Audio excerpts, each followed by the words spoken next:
Dana White sait comment mettre de l'ambiance dans un combat. Mais soyons réalistes, il a aussi un côté fougueux qui entre parfois en conflit avec ses combattants. Même les champions ne sont pas à l'abri de ces sautes d'humeur imprévisibles. Alors que Dana soutient généralement ses champions, il y a eu des moments où l'UFC a eu des détenteurs de titres avec qui le courant ne passait pas avec le président. Alors restez avec nous dans cette vidéo pour découvrir les combattants de l'UFC que Dana White n'a jamais voulu comme champion. Les athlètes, quel que soit leur sport, prennent généralement des pauses à un moment ou à un autre.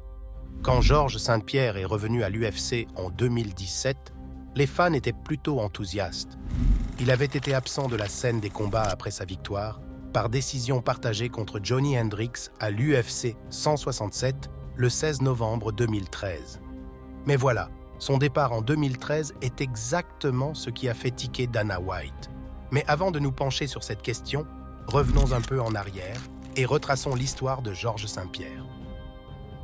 St-Pierre a commencé son parcours à l'UFC 46 et est devenu 3 fois champion des poids welter de l'UFC, remportant le titre 2 fois et le titre intérimaire 1 fois entre novembre 2006 et avril 2008. Il est resté pendant des années le numéro 1 mondial des poids welters. Il a également remporté le titre d'athlète canadien de l'année décerné par Rogers Sportsnet en 2008, 2009 et 2010. Il est même considéré comme le poids welter ultime en MMA et le combattant le plus accompli de l'histoire du MMA. C'est donc avec un certain choc qu'il a décidé d'abandonner le MMA en 2013. Avant cela, il était champion en titre des poids welter en décembre 2013, détenant le record du nombre de victoires dans les combats pour le titre et la deuxième plus longue série de titres combinés de l'histoire de l'UFC, avec 2204 jours, défendant son titre 9 fois d'affilée.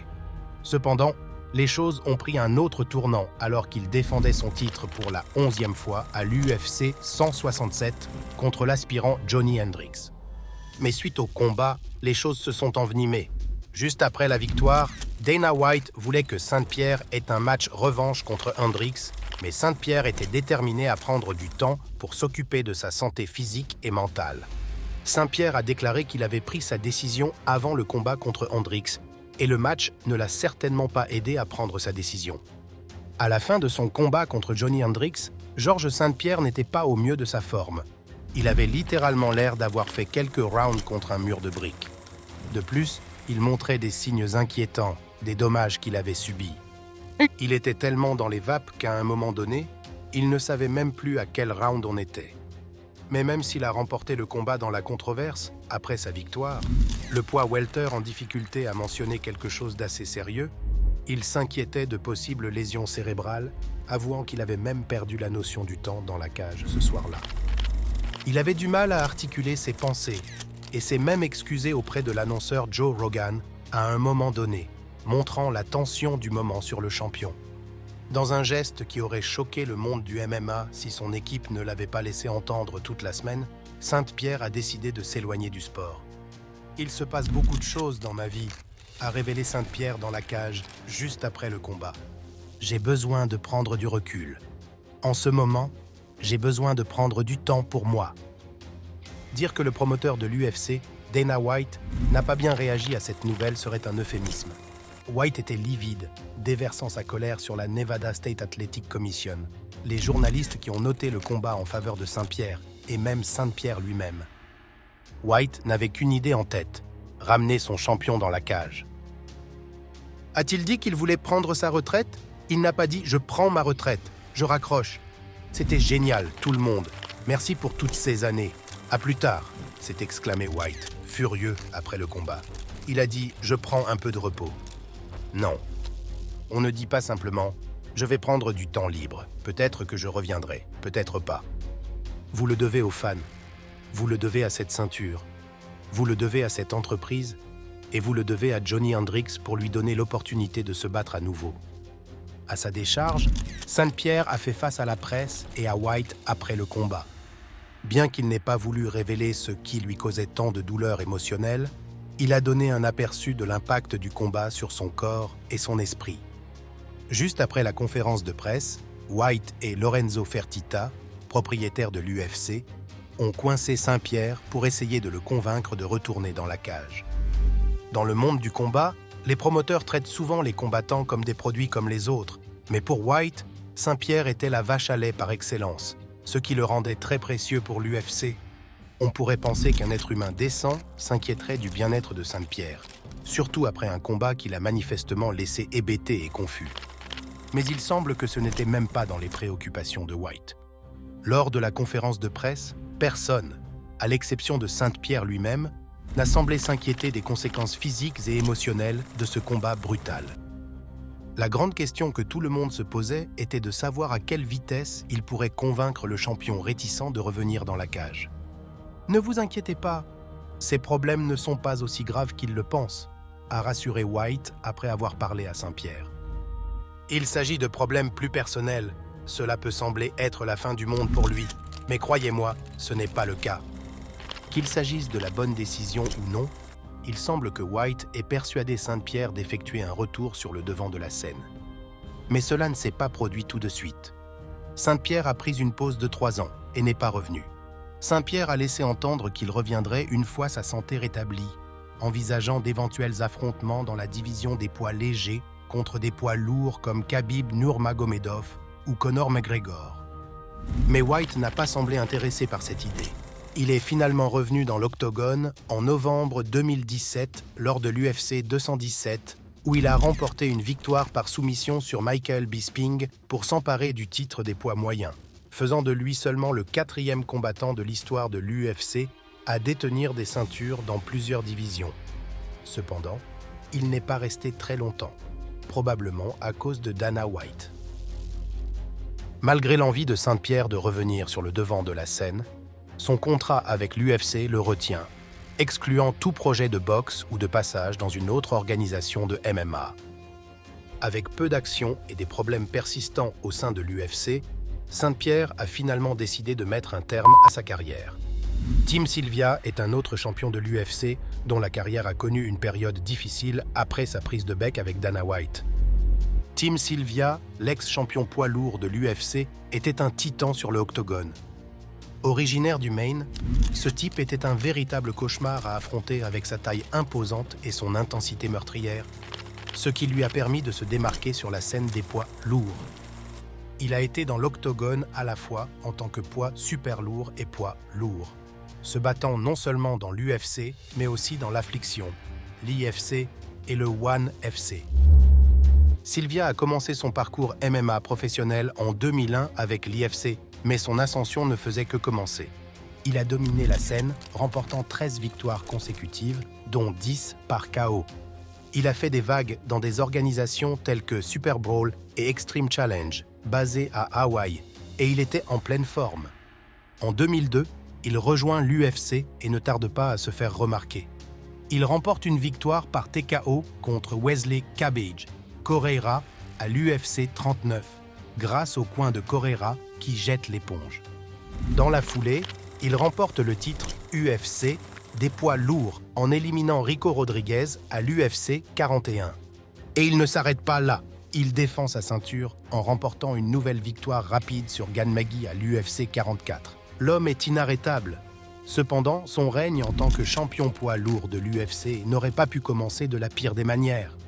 Alors qu'il venait de remporter le titre aux dépens de Rico Rodriguez et de montrer à Gan Magui qui était le patron, il a été contrôlé positif à un test d'alcoolémie. Il a été contrôlé positif aux stéroïdes anabolisants par la Nevada State Athletic Commission. Cela lui a valu de se faire arracher la ceinture des mains et a probablement marqué le début de la rancune de Dana White à son égard. Même si Tim Sylvia a eu quelques problèmes avec les stéroïdes, l'UFC ne l'a pas complètement mis à la porte. Après avoir purgé une suspension de 6 mois, il est revenu dans l'octogone en 2004 contre Frank Mir pour le titre des poids lourds. Mais les choses prennent une autre tournure lorsqu'il arrache la ceinture à Andrei Arlovski en 2006. Soudain, sa bonne relation avec l'UFC s'est effondrée plus vite que Francis Ngannou en boxe anglaise. Certes, il a remporté le titre par un knockout épique, mais ses 2 premières défenses de titre, contre Arlovski, lors d'une revanche puis contre Jeff Monson, ont été des foires d'empoigne qui ont laissé les fans de l'UFC sur leur faim. Dana White a dû pousser un soupir de soulagement lorsque Randy Couture a repris le titre à Sylvia début 2007. Sylvia ne s'est pas fait aimer davantage lorsqu'il a voulu se battre contre Brock Lesnar, l'ex-star de la WWE, à son arrivée à l'UFC en 2008. La demande de Sylvia est rejetée et lorsqu'il demande sa libération de l'UFC, elle lui est rapidement accordée. Il a ensuite exercé ses talents sur la scène Affliction, mais contrairement à d'autres combattants qui passent d'une promotion à l'autre, il n'a jamais retrouvé le chemin de l'octogone de l'UFC. Selon Sylvia lui-même, la raison en est que Dana White lui en veut. Lorsque les rumeurs d'un retour à l'UFC ont circulé, Dana White a pratiquement perdu la tête, incrédule. « Vous vous moquez de moi ? Il veut vraiment revenir à l'UFC ? Il n'a pas gagné de combat depuis des années, et lorsqu'il le faisait, il endormait généralement tout le monde. La seule fois où son combat est passionnant, c'est lorsqu'il se fait botter le c***, a déclaré White à propos de son ancien champion. Il vient de se faire battre par un quinquagénaire en moins de 10 putains de secondes. Comment voulez-vous être pris au sérieux après cela ? Il vient de faire passer le MMA pour une véritable plaisanterie. S'il a le moindre espoir de terminer sa carrière dans l'UFC, il devra participer à l'émission The Ultimate Fighter. Il n'y a pas d'autre moyen pour lui d'y entrer. Nous avons déjà vu Dana White mettre à l'écart d'anciens champions par le passé, mais il n'est généralement pas aussi ouvert sur ses sentiments à l'égard de quelqu'un qui a jadis régné sur sa division à l'UFC. C'est difficile à cerner, mais il y a probablement plus que ça. Mais tout le monde sait pourquoi Dana White avait un compte à régler avec Cris Cyborg. Cris Cyborg est une légende dans le monde du MMA. Elle est la seule combattante à avoir obtenu le statut de championne du Grand Chelem en remportant des titres mondiaux dans 4 grandes promotions de MMA. Elle est considérée comme l'une des meilleures combattantes à être jamais entrée dans la cage. Avant d'adopter le surnom emblématique de Cyborg, elle a commencé son parcours professionnel en MMA à l'âge de 19 ans, en 2005, lors du Show Fight 2. Après avoir commencé par une défaite à ses débuts en MMA, Cyborg a rebondi avec force, obtenant sa première victoire dans l'octogone en surclassant Vanessa Porto par décision unanime. À partir de là, elle a enchaîné les succès, remportant 3 victoires consécutives dans la promotion brésilienne Storm Samurai, toutes par TKO au premier tour. Avec ces victoires à son actif, sa fiche est passée à un impressionnant 4 victoires pour une défaite. Lors de ses débuts très attendus en MMA aux États-Unis, le 26 juillet 2008, à Elite XC, Unfinished Business, Cyborg a affronté Shayna Baszler. Son ascension vers la célébrité a commencé lorsqu'elle a remporté le titre Strikeforce le 15 août 2009 avec une victoire par TKO au premier round contre Gina Carano. Pendant longtemps, Cris Cyborg a semblé destinée à rester sur la touche, à observer l'UFC de l'extérieur. Même lorsque l'UFC a racheté Strikeforce en 2011 et a commencé à ajouter ses combattants à la liste en 2013, Cyborg a été laissée de côté alors qu'elle régnait en tant que championne des poids plumes dans cette promotion. Aucune raison officielle n'a été donnée, mais il était clair que Dana White n'était pas fan de la Brésilienne, la qualifiant même de Wanderlei Silva en robe lors d'une interview notoire. En 2016, l'UFC a semblé changer d'avis, réalisant que les compétences de Cyborg dans la cage l'emportaient sur les prétendues difficultés à travailler avec elle. L'UFC lui a donné une chance en organisant 2 combats dans la catégorie des 65 kilos. Lorsqu'il est devenu évident qu'elle ne pouvait pas atteindre les 60 kilos, l'UFC a fait preuve d'audace et a introduit une division de 65 kilos, principalement adaptée à la classe de poids de Cyborg. Mais c'est là que les choses se sont vraiment gâtées entre Cyborg et White. Les problèmes ont commencé à surgir lorsque Cyborg a admis qu'elle ne pouvait pas atteindre la limite de poids attendue pour le premier combat pour le titre de l'UFC dans sa catégorie. En optant pour un combat entre Holly Holm et Germaine de Randami, Cyborg a semblé revenir à la case départ avec la promotion, risquant une fois de plus d'être mise à l'écart. Lorsque de Randami a renoncé à combattre Cyborg, l'UFC n'en a pas voulu. Elle a annulé son titre et organisé un combat entre Cyborg et Evinger à la place. Cyborg l'a emporté, s'emparant du titre et accédant à la célébrité de l'UFC. Bien qu'elle soit venue à la rescousse de l'UFC 222 en 2018, offrant d'être la tête d'affiche de l'événement au pied levé, Cyborg n'a jamais reçu le soutien total de Dana White. Lorsqu'elle a perdu son titre face à Amanda Nunes, les choses se sont rapidement gâtées. Cyborg a continué à faire pression pour une revanche, mais n'a pas réussi à conclure un accord avec l'UFC. White a affirmé à plusieurs reprises que Cyborg n'était pas vraiment intéressé par une nouvelle confrontation avec Nunes. Cyborg a combattu une dernière fois à l'UFC, remportant une victoire contre Felicia Spencer avant que les deux parties ne décident de se séparer à l'amiable. White a clairement fait savoir qu'il n'avait plus rien à faire avec Cyborg, déclarant qu'il ne s'occupait plus de Cyborg, et il a semblé très soulagé de cette décision.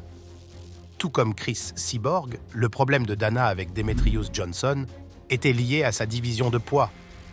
Il est facile d'oublier que Johnson a commencé son parcours à l'UFC dans la catégorie des bantamweight et qu'il a tenté de s'emparer du titre de Dominick Cruz en 2011. Même s'il était plus rapide que Cruz, qui était dans la fleur de l'âge à l'époque, Johnson n'a pas pu faire face à la taille et à la force de Cruz et s'est fait écraser à la fin. Demetrious Johnson a été le tout premier champion des poids mouches de l'UFC, 55 kg. Réputé pour ses frappes rapides comme l'éclair et pour son jeu de jambes fluide, Johnson détient le record du dernier combat terminé à l'UFC, avec une victoire par soumission à 4 minutes 59 secondes du 5e round contre Kyoji Horiguchi. De plus, il détient le record du plus grand nombre de finitions dans l'histoire de l'UFC chez les poids mouches, soit 7. Johnson est largement reconnu comme l'un des plus grands combattants de MMA de tous les temps, beaucoup le considérant comme le meilleur de l'histoire de ce sport. Son parcours dans le MMA a commencé comme un simple passe-temps, mais il s'est rapidement transformé en quelque chose de plus sérieux lorsqu'il a rejoint l'AMC Pankration. C'est là qu'il a rencontré le pionnier du MMA Matt Hume, qui gardait un œil sur Johnson et qui a organisé ses débuts dans le sport. Johnson a commencé sa carrière de MMA en tant qu'amateur en 2006, en remportant une victoire par KO au premier tour. Il a ensuite enchaîné les victoires, remportant ses 8 combats suivants, dont 5 se sont terminés par des soumissions. Demetrious Johnson a mérité le titre de meilleur combattant au monde, un sentiment partagé par beaucoup, y compris Dana White. Malgré leurs problèmes passés, Johnson semble s'être réconcilié avec le président de l'UFC, du moins pour l'instant. Cependant, avec la nature imprévisible de Dana, qui sait combien de temps cela va durer? La rupture entre Johnson et l'UFC est survenue lorsque cette dernière a insisté pour organiser un super combat contre l'ancien champion des poids bantam, TJ Dillashaw, en exigeant de ce dernier qu'il descende à 55 kg pour le défier. Johnson, en grand professionnel, est descendu chez les poids mouches et a inscrit son nom comme le plus grand de l'histoire des poids mouches de l'UFC. Sa domination étant évidente dans la division des poids mouches, les fans voulaient que Johnson passe à la catégorie supérieure une fois de plus, en espérant des affrontements contre des combattants comme Cruz, TJ Dillashaw et Cody Garbrandt. Cependant, en 2017, les tensions entre White et Johnson se sont intensifiées, car l'UFC aurait eu du mal à le promouvoir efficacement malgré sa domination indéniable. En 2017, Dillashaw était tout excité à l'idée de sauter sur la scène des poids mouches et d'affronter Johnson pour le titre s'il ne pouvait pas se battre avec Garbrandt à l'UFC 217. Mais Johnson ne le sentait pas. Il ne pensait pas que Dillashaw méritait une chance au titre, ce qui a mis Dana White dans tout cet état. Johnson a même douté que Dillashaw puisse faire le poids et a déclaré qu'il préférait se battre avec Ray Borg, qui, soyons réalistes, n'était pas aussi connu que Dillashaw. Dans un discours sur les réseaux sociaux, Johnson a révélé la réaction de Dana et de l'UFC à sa décision. Ils auraient tenté de réduire son salaire, de l'obliger à affronter Dillashaw et auraient même lancé l'idée folle de supprimer toute la division des poids mi-mouches. Heureusement, les choses se sont calmées et Johnson a remporté une nouvelle victoire contre Borg. Mais comme Dillashaw est maintenant détenteur de la ceinture des bantamweight et qu'il a hâte de se battre contre Johnson, ce drame pourrait bien ressurgir plus tôt que prévu. Ensuite, non seulement Dana White ne voulait pas que Tyron Woodley soit champion, mais il l'a même qualifié de combattant le plus difficile avec lequel il ait jamais travaillé. En tant qu'ancien champion des poids welter de l'UFC, il a défendu son titre à 4 reprises. Mais avant de connaître la gloire à l'UFC, Woodley s'est illustré au sein de Strikeforce et a même représenté les Missouri Tigers en tant que lutteur de haut niveau. En 2009, Woodley a entamé son parcours professionnel en soumettant Steve Schneider à un combat d'élite. Puis est venu le moment que nous n'oublierons jamais, l'UFC 201, où il a carrément mis KO Robbie Lawler pour remporter la couronne des poids welter, ce qui lui a valu le prix de la performance de la nuit. Mais même les légendes ont des jours sans, et Woodley a rencontré Kamaru Usman à l'UFC 235. La pilule a été dure à avaler, mettant fin à son règne épique en tant que champion des poids welters. Lorsque Tyron Woodley a infligé un knockout épique contre Robbie Lawler pour remporter le titre des poids welters de l'UFC en 2016, c'était comme regarder un super-héros s'élever. Tout le monde pensait que The Chosen One était destiné à devenir une superstar. Mais d'une manière ou d'une autre, il n'a jamais réussi à répondre aux attentes élevées que tout le monde avait placées en lui. Cela s'explique peut-être en partie par ses relations difficiles avec Dana White. Woodley n'a pas hésité à critiquer l'UFC pour ce qu'il considérait comme un traitement injuste dans le domaine de la promotion. Cela a laissé White perplexe, allant même jusqu'à dire que Woodley était le combattant le plus difficile qu'il ait jamais eu à confronter. White a tenté d'arranger les choses en affirmant qu'il n'éprouvait pas de réelle aversion pour Woodley. Mais avouons-le, c'est parfois ce qu'il a semblé avoir. Il suffit de voir à quel point il était visiblement agacé lors des défenses de titre de Woodley contre Stephen Thompson et Demian Maia. Après le combat de Maia, White n'a pas hésité à s'en prendre à The Chosen One et dit carrément que personne ne paiera pour le voir combattre à nouveau. Quant à l'affrontement de rêve avec Georges Saint-Pierre, White a clairement fait savoir que cela n'arriverait pas de sitôt. Vous avez probablement entendu parler de Randy Couture. Cet homme est une figure unique dans l'histoire de l'UFC, puisqu'il a détenu les ceintures des poids lourds et des poids légers. Mais il a semé la zizanie. La querelle entre Dana White et Tito Ortiz était un fait. Mais c'est Couture qui a le plus agacé les dirigeants de l'UFC. Il a réussi à se retrouver sur la liste noire de l'UFC, non pas une, mais 2 fois. À l'époque, Couture était l'enfant chéri de l'UFC. Lorsque Dana White est devenu président en 2001, Couture était déjà au sommet en tant que champion des poids lourds, ce qui lui a valu d'être considéré comme l'un des meilleurs éléments de l'UFC. Puis, en 2003, il est entré dans l'histoire en remportant le titre des poids légers, devenant ainsi le premier à détenir 2 ceintures de l'UFC dans des catégories de poids différentes. Et qui pourrait oublier son rôle d'entraîneur aux côtés de Chuck Liddell lors de la première saison de The Ultimate Fighter en 2005. Couture était partout, faisant des vagues et consolidant son statut de véritable légende. Mais les choses changent lorsque Couture remporte pour la 3e fois le titre UFC des poids lourds en 2007. Il avait pour objectif d'affronter l'ancien champion Pride Fedor Emelianenko et l'UFC avait hâte que cela se produise. Mais cela ne s'est pas produit. Couture a lâché une bombe. Il a quitté l'UFC. Bien que White ne se soit pas acharné publiquement sur Couture, il était évident qu'il était en colère. Il a pratiquement banni Couture de l'UFC jusqu'à ce que ce dernier cède et revienne en 2008. Il semblait que White était prêt à enterrer la hache de guerre, donnant à Couture une nouvelle chance d'être sous les feux des projecteurs en tant que l'une des plus grandes stars de l'UFC. Mais alors que tout le monde pensait que la poussière était retombée, Couture a fait un coup d'éclat. Après avoir raccroché les gants en 2011, il a pris tout le monde de court en abandonnant son poste de diffuseur à l'UFC pour rejoindre son rival, Bellator MMA. White ne pouvait plus contenir sa fureur et tout est sorti. Il a mis à nu ses véritables sentiments à l'égard de Couture, déclarant carrément qu'il n'avait aucun respect pour lui. Il n'a pas mâché ses mots, déclarant que le seul moment où Randy Couture est un homme, c'est lorsqu'il met les pieds dans la cage. Dans l'une de ses interviews les plus virulentes, White ne s'est pas retenu, montrant à quel point sa relation avec le légendaire Couture était devenue toxique. Et de la part d'un homme connu pour son tempérament fougueux, cela en dit long sur le niveau d'animosité entre eux.